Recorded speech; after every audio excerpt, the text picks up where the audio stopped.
Bro, इन 5 राज्यों में जो चुनाव होने वाले हैं उनमें से अब एक मुख्यमंत्री बचे हैं जिनके बारे में बात करनी है। तेलंगाना के मुख्यमंत्री कल्वाकुंतला चंद्रशेखर राव। हाँ, इनके बारे में भी बात कर लेते हैं। बिल्कुल, राव का जीवन काफी इंटरेस्टिंग है। ठीक है, तो चलिए शुरू करते हैं। तेलंगाना के मुख्यमंत्री कल्वाकुंतला चंद्रशेखर राव का जन्म 17 फरवरी 1954 को हैदराबाद राज्य, जो वर्तमान में तेलंगाना है, के सिद्दीपेट के पास चिंतामत्का गांव में हुआ था। इन्हें अक्सर इनके शुरुआती अक्षरों KCR से जाना जाता है। राव 2 जून 2014 से तेलंगाना के पहले और वर्तमान मुख्यमंत्री के रूप में कार्यरत है। वो भारत राष्ट्र समिति के संस्थापक और नेता है। उन्हें तेलंगाना को राज्य का दर्जा दिलाने के लिए तेलंगाना आंदोलन का नेतृत्व करने के लिए जाना जाता है। इससे पहले उन्होंने 2004 से 2006 तक केंद्रीय श्रम और रोजगार मंत्री के रूप में कार्य किया। वो तेलंगाना विधानसभा में गजवेल निर्वाचन क्षेत्र का प्रतिनिधित्व करते हैं। राव ने 2014 में तेलंगाना के पहले मुख्यमंत्री के रूप में शपथ ली और 2018 में दूसरे कार्यकाल के लिए फिर से चुने गए। राव की राजनीति में एंट्री कैसे हुई थी? राव ने अपने करियर की शुरुआत मेडक जिले में युवा कांग्रेस पार्टी से की। उसके बाद राव 1983 में तेलुगु देशम पार्टी TDP में शामिल हुए और ए मदन मोहन के खिलाफ चुनाव लड़ा और वो चुनाव हार गए। उन्होंने सिद्दीपेट से सीधा 1985 और 1999 से लगातार 4 विधानसभा चुनाव जीते। 1987 से 1988 तक उन्होंने मुख्यमंत्री NT रामाराव के मंत्रिमंडल में सूखा और राहत मंत्री के रूप में काम किया। 1996 में उन्होंने मुख्यमंत्री नारा चंद्रबाबू नायडू के मंत्रिमंडल में परिवहन मंत्री के रूप में काम किया। उन्होंने 2000 से 2001 तक आंध्र प्रदेश विधानसभा के उपाध्यक्ष के रूप में भी कार्य किया। राव के नाम के साथ हमेशा तेलंगाना आंदोलन जुड़ा हुआ रहता है। तेलंगाना आंदोलन के बारे में बता। हाँ, तेलंगाना के अलग राज्य बनने के पीछे सबसे बड़ा हाथ राव का ही है। इसकी शुरुआत हुई 27 अप्रैल 2001 को, जब राव ने TDP पार्टी के उपाध्यक्ष पद से भी इस्तीफा दे दिया। उन्होंने जोर देकर कहा कि तेलंगाना क्षेत्र के लोगों के साथ भेदभाव किया जा रहा है और उनका मानना है कि अलग राज्य ही एकमात्र समाधान। अप्रैल 2001 में उन्होंने तेलंगाना राज्य का दर्जा हासिल करने के लिए हैदराबाद के जालादश्यम में तेलंगाना राष्ट्र समिति TRS पार्टी, जिसका नाम अब भारतीय राष्ट्र समिति है, उसका गठन किया। 2004 के चुनावों में राव ने TRS उम्मीदवार के रूप में सिद्दीपेट राज्य विधानसभा क्षेत्र और करीमनगर लोकसभा क्षेत्र दोनों से जीत हासिल की। TRS ने 2004 का आम चुनाव कांग्रेस पार्टी के तेलंगाना राज्य देने के वादे के साथ भारतीय राष्ट्रीय कांग्रेस के साथ गठबंधन में लड़ा था।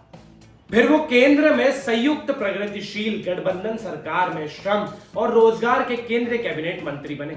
बाद में पार्टी ये कहते हुए गठबंधन से हट गई कि गठबंधन को अलग तेलंगाना राज्य का समर्थन करने का कोई इरादा नहीं। उन्होंने 2006 में कांग्रेस की चुनौती पर सांसद पद से इस्तीफा दे दिया और 2 लाख से अधिक वोटों के भारी बहुमत से जीत हासिल की। फिर से उन्होंने तेलंगाना आंदोलन में सांसद पद से इस्तीफा दे दिया और मामूली बहुमत से जीत हासिल की। 2009 में राव ने महबूब नगर लोकसभा चुनाव लड़ा और जीता। नवंबर 2009 में उन्होंने भारतीय संसद में तेलंगाना विधेयक पेश करने की मांग को लेकर आमरण अनशन शुरू कर दिया। उनके अनशन शुरू करने के 11 दिन बाद केंद्र सरकार ने तेलंगाना को अलग राज्य बनाने के लिए हाँ कह दी। 2014 में तेलंगाना में TRS, जिसने 1 दशक से अधिक समय तक एक अलग राज्य के लिए अभियान का नेतृत्व किया, 17 लोकसभा सीटों में से 11 और 119 विधानसभा सीटों में से 63 सीटें जीतकर विजयी हुई और सबसे बड़े वोट शेयर वाली पार्टी के रूप में उभरी।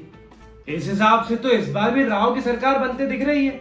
राव ने तेलंगाना आंदोलन करके अलग राज्य तो बना लिया था, पर क्या राज्य और राज्य के लोगों के लिए लाभकारी काम भी किए? ये सुन, KCR ने 2014 के बाद से राज्य के प्रारंभिक वर्षों से ही तेलंगाना राज्य को आर्थिक और सांस्कृतिक रूप से उच्च स्तर के विकास के लिए आकार दिया। उनके कल्याण कार्यक्रमों का उद्देश्य ग्रामीण अर्थव्यवस्था को पुनर्जीवित करना है और प्रत्येक समुदाय के विकास पर केंद्रित है। कल्याणकारी कार्यक्रमों को शुरू करने के लिए नागरिक जानकारी प्राप्त करने के लिए राज्य भर में 19 अगस्त 2014 को एक ही दिन में एक गहन घरेलू सर्वेक्षण समग्र कुटुंब सर्वेक्षण SKS किया गया था। 94 मापदंडों से संबंधित डेटा एकत्र किया गया, जिसमें राज्य के 1 करोड़ 4 लाख परिवारों को शामिल किया गया। इसके अलावा स्थानीय त्योहार बथुकम्मा, फूलों और शक्ति का त्योहार को राज्य त्योहार घोषित किया गया। 2017 में उन्होंने उर्दू को तेलंगाना की दूसरी आधिकारिक भाषा घोषित किया। बात अगर राज्य और राज्य के लोगों के लिए की गई कल्याणकारी योजनाओं की करें तो राव सरकार को कई कल्याणकारी योजनाएं शुरू करने वाली लोकलू भावन सरकार बताया गया है। राव ने 1 जनवरी 2015 को आरोग्य लक्ष्मी योजना शुरू की। उन्होंने डबल बेडरूम हाउसिंग योजना भी शुरू की, जिसका उद्देश्य गरीबों को मुफ्त आवास प्रदान करके तेलंगाना में मलिन बस्तियों को समाप्त करना है। नवविवाहित जोड़ों को सहायता प्रदान करने वाली कल्याण लक्ष्मी शादी मुबारक योजना, किसानों को सहायता प्रदान करने वाली रायथू बंधु योजना और सभी वरिष्ठ नागरिकों को पेंशन प्रदान करने वाली आसरा पेंशन योजना भी राव सरकार द्वारा शुरू की गई थी। 16 अगस्त 2021 को उन्होंने दलित बंधु योजना शुरू की। और अगर तेरे सवाल का जवाब दिया जाए कि क्या इस बार भी राव जीत हासिल कर मुख्यमंत्री बनेंगे कि नहीं, तो तेलंगाना विधानसभा के लिए सत्तारूढ़ भारत राष्ट्र समिति बीआरएस और कांग्रेस के बीच करीबी मुकाबले की भविष्यवाणी की गई है। एबीपी सी वोटर सर्वेक्षण में दक्षिणी राज्य में त्रिशंकु विधानसभा की भविष्यवाणी की गई है, जिसमें बीआरएस को 43-55 सीटें, कांग्रेस पार्टी को 48-60 सीटें और बीजेपी को सिर्फ 5-11 सीटें मिलने की संभावना है। नाइस ब्रो, अब तो मुझे दिसंबर का इंतजार है जब इन 5 राज्यों के चुनाव रिजल्ट आएंगे। बिल्कुल, मुझे भी इंतजार है ताकि हम इनके रिजल्ट्स के बारे में बात कर सकें। लेकिन तब तक आप जुड़े रहिए इंडिया लीडर चैनल से और चैनल को सब्सक्राइब करें और इस वीडियो को लाइक और शेयर जरूर करें और बेल आइकन दबा के रखें ताकि आपको सारी अपडेट्स तुरंत मिले। नमस्ते।